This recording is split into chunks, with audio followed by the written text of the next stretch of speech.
La formation assistant ingénieur est une formation en 3 ans qui mène directement à la sortie de l'école, au monde du travail. C'est pourquoi environ 50% de nos enseignements en présentiel seront des TP. Nous avons des TP dans à peu près toutes les matières, que ce soit la microbiologie, la biologie cellulaire, l'immunologie ou la chimie par exemple.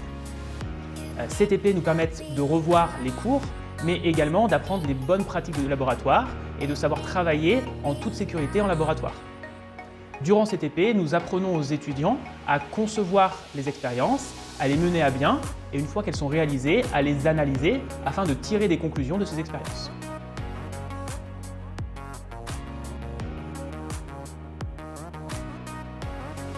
Bonjour, je m'appelle Valentin Bouillot, je suis en 3e année à l'ESTBB pour avoir un cursus en tant qu'assistant ingénieur. Du coup, les TP m'ont permis beaucoup de pratique, de rigueur et aussi d'autonomie. Ils m'ont permis d'être plongé à fond dans le sujet et la matière qu'on étudiait.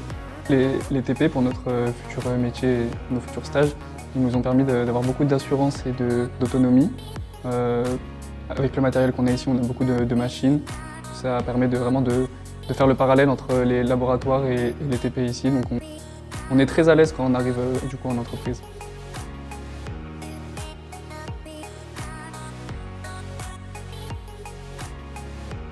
Pour la licence Sciences de la vie et Humanité, les travaux pratiques représentent 10 heures d'enseignement pour chaque matière.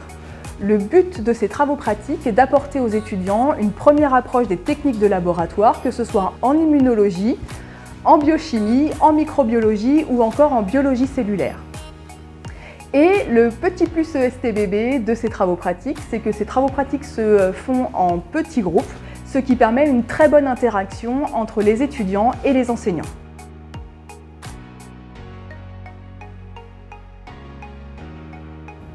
Bonjour à tous, je m'appelle Théophile Perrault et je suis étudiant en 3e année de la licence Sciences de la vie et Humanité.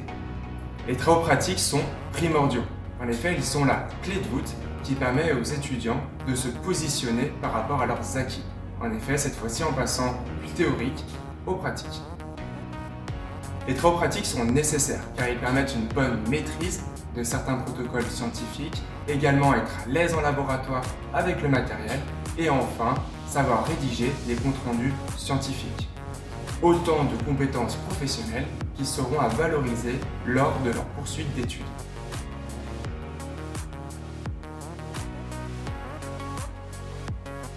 Avec le développement des techniques de séquençage de l'ADN et des nouvelles techniques de l'informatique, nous sommes rentrés dans une nouvelle ère de la biologie qui ne se limite plus uniquement aux travaux à la paillasse. D'où l'intérêt de la bioinformatique, qui est donc l'étude de la bioinformation, c'est-à-dire l'ensemble des outils et des bases de données dans lesquelles les séquences sont accessibles à la communauté scientifique et peuvent être analysées.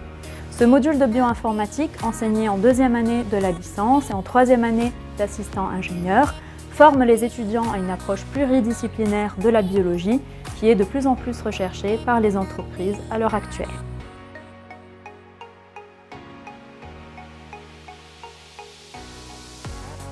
La formation de manager en biotechnologie est une nouvelle formation de 5 ans qui a commencé en septembre 2020. Les futurs diplômés auront accès à des postes à responsabilité dans les domaines de la santé. Par rapport aux 2 autres formations, le nombre d'heures de TP sera globalement inférieur. Pour les managers en biotechnologie, ces travaux ont comme but principal d'illustrer le cours et de permettre aux étudiants d'assimiler encore mieux leur apport théorique en réalisant eux-mêmes des manipulations. Ces TP sont très intéressants parce qu'ils vont apprendre à rédiger des protocoles, à analyser des données et bien sûr à travailler en équipe sur des problématiques scientifiques.